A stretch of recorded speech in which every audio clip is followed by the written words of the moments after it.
Tonight at 9, gathering to grieve. Families on the banks of the Potomac River visiting where their loved ones' lives were lost earlier this week. Efforts to remember them and seek answers is ongoing. And the wreckage removal is set for sunrise tomorrow.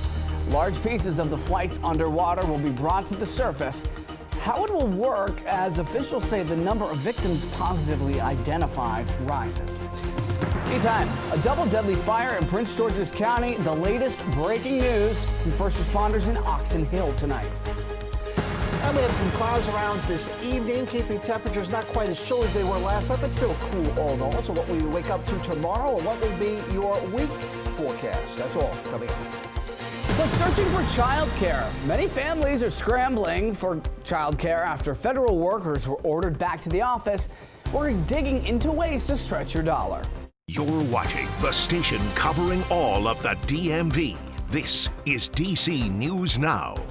Good Sunday evening. Thank you for joining us for DC News Now at 9 o'clock. I'm Ben Dennis. We have new developments out of Maryland tonight. Prince George's County fire officials say the 2 people have died in a house fire in Oxon Hill. The late breaking news. Officials say the fire broke out of the single-family home on Galloway Drive near Jarvis Avenue around 6:45. It's there crews say the fire extended from the home's basement all the way to the roof. Our Dave Laval is headed to the scene right now. We'll keep you updated as we learn more. And now to the banks of the Potomac River, where our coverage continues into Wednesday's deadly mid-air collision, killing 67 people. Just today, families of souls who perished in the deadliest U.S. air disaster in nearly a quarter century visited the crash site. A police motorcade accompanied them toward the wreckage. Those loved ones will continue to find ways of memorializing lives lost as crews work to clear the debris from the river. And we've received some insight into that debris removal, much of it set to start as the sun rises tomorrow. Local, state, federal agencies wrapped up a news conference earlier tonight with key details, as our Dave Laval reports. This is a tough operation. Wednesday's deadly mid-air collision over the Potomac River created a wide debris field. The response team says more remains of the 67 people on board the 2 aircraft have been recovered. So far, 55 victims have been positively identified. DC Fire Chief John Donnelly says that includes 11 sets of remains recovered Saturday. 2 barges arrived Sunday from Virginia Beach. They'll be used to carry the wreckage of the American Airlines flight and the Army Black Hawk helicopter to shore. The regional jet will be removed first and should last 3 days. Efforts will then focus on the helicopter. The Coast Guard says steps have already been taken to keep away the curious. Right now, that waterway is closed only for those involved with this operation. Recovering the debris is a big part of the operation, but it's not the only one. Reuniting those lost in the tragic incident is really what keeps us all going. Chief Donnelly met with some of the victims' families. I think it's exactly like what you'd expect. These people have suffered a terrible loss, and they're grieving. Thanks to Dave for that report. Meantime, DC fire officials thanked captains and crews of 2 cruise boats for supporting their teams during the recovery efforts. The 2 boats, National Elite and Inner Harbor Spirit, have served as command posts and rest areas for first responders throughout their emergency response. We're going to continue to bring the latest on the mid-air collision throughout our newscast tonight. You can always get updates 24/7 at DCNewsNow.com. Time is 9:04. Over your weather now with meteorologist Scott Sunbury. Teased it at the top how the forecast is going to look for the days ahead. A roller coaster of temps, Scott. Yeah, and in 3 hours time here, Ben, we haven't changed but a degree. We were at 40 at 6 o'clock. We're sitting at 39 in overcast skies here at 9 this evening, so a much slower takedown of temperatures this evening as opposed to what we saw last night with those clear skies and that chill outside. So you'll note here that the 12 hours, over the next 12 hours, they'll stay primarily into the 30s. I don't see too many 20s unless you get far enough out towards our western towns and communities there. And this is again in DC, eventually turning the corner here to get up to about 40 again around 9 o'clock in the morning. Now, speaking of morning checklist, what do you need for tomorrow? Well, yeah, possibly a hat, gloves, gloves, maybe a winter coat or a heavy coat. That should suffice for tomorrow morning for early morning risers getting out and about for work. But overall, you'll be able to shed that heavy coat later in the afternoon because it will be a much milder day than what we had this weekend. We'll get into specifics coming up in my main weather. It'll also be breezy on Tuesday with a maybe a little slight and little wintry mix possible Wednesday. We'll talk about that in the main weather as well. And then some rain showers for Thursday. Again, all of that is broken down by 7-day forecast, so stick around for that. Ben? All right, Scott, we'll see you in a bit.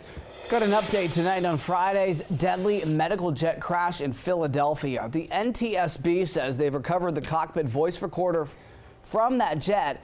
Officials say they found the recorder 8 feet deep in the ground at the crash site. You can imagine just the speed and the velocity it took to get there. All 6 people on board died, including a child who had just concluded treatment for a life-threatening condition on the ground. Another person in a car near the site also was killed. 19 other people hurt from that explosion. All right, in Maryland, the state's attorney general is investigating a deadly police-involved pedestrian crash that happened last night in Oxon Hill. Officers say they found a car reportedly stolen earlier that day in a parking lot on Oxon Hill Road near St. Barnabas Road around 8 last night. Police say they saw a woman get into the car and drive off, adding that they tried to stop her, but she took off before crashing in the same parking lot. Then she reportedly got out of the car and tried to cross I-495 on foot. That's when she was hit by 2 cars. Police have not identified the woman, and body camera video, it's due in the next 20 days. All right, in the district, police say they've arrested 2 14-year-olds and a 13-year-old in connection to a robbery in Southeast on Friday. Officials say the teens went up to a victim on 15th Place near Tobias Drive and demanded their property. The victim agreed, and the suspects were caught a short time later. They're all now facing a robbery charge. And staying in D.C., Councilman Trayon White now fighting to keep his job after his colleagues held an expulsion hearing this week after his federal bribery charge. At the hearing, White was able to make his case to avoid being expelled from council. Our Marielle Carbone has the latest from City Hall. Chance for Trayon White to make his case publicly in front of his council colleagues about why he should remain on the council. Now, at moments, it was tense. There were some outbursts, but ultimately, council is moving forward with the expulsion process. It's not pleasant for the council to have to discipline a colleague. In front of his council colleagues and surrounded by supporters, Trayon White appearing for an expulsion hearing. On behalf of Councilmember Trayon White Sr., he denies those charges and specifications. White is accused of breaking council code, accepting bribes in exchange for his influence on city contracts. An outside investigation directed by an ad hoc council committee finding substantial evidence he broke city law, pointing in part to a federal indictment against him. The findings of this investigation by the ad hoc committee, I think, are clear that Councilmember Trayon White Sr. violated D.C. law. But his attorney, Frederick Cook Jr., arguing the indictment isn't enough. How do you balance an affidavit or indictment that says you did it against his constitutionally guaranteed right to a presumption of not guilty unless and until it's proved beyond a reasonable doubt in trial? He also argued the city's Board of Ethics and Accountability should be investigating White, not the council members. Nowhere in the D.C. Code is the council given any authority whatsoever. Council has always had the authority to discipline its members. Tension during and after the meeting erupting, while his supporters maintain council is in the wrong. We feel that what the council is doing is invalidating the votes of the people of Southeast. And council will hold that final vote on White's expulsion at the next legislative meeting. That is set for next week on Tuesday. If and when he is expelled, it'll then trigger a special election, which will be handled by the Board of Elections office. Reporting from the Wilson Building, I'm Marielle Carbone, DC News Now. Our thanks to Marielle for staying on top of that one. All right, in Virginia, lawmakers have rejected a bill that could have cut back on social media for kids. It would have allowed parents to block their children from looking at, quote, addictive social media feeds. Supporters of the bill say the goal was to limit what kids see online and for how long. But a spokesperson for Facebook and Instagram's parent company, Meta, claims the algorithms on their sites already do that. Go back to the very first days of Facebook, there were only chronological feeds, or very, very nuanced algorithmic feeds that were basically chronological. So you just saw what your friends were doing. Same thing on Instagram.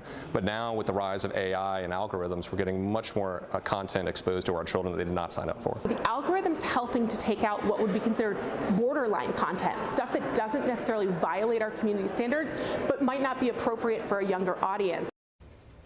As it stands right now, Virginia law requires parental consent for kids under 13 using social media. And for the second year in a row, Virginia's state Senate advanced a proposal to enshrine the right to birth control. The bill protects Virginians' access to different types of contraception like IUDs, birth control, and emergency contraceptives. The bill passed on party lines. The majority of individuals who use contraception, particularly contraceptive medications, use it for essential health care to ensure that they are able to function on a daily basis. Republicans expressed concerns about whether the bill protects access to abortion pills by mail.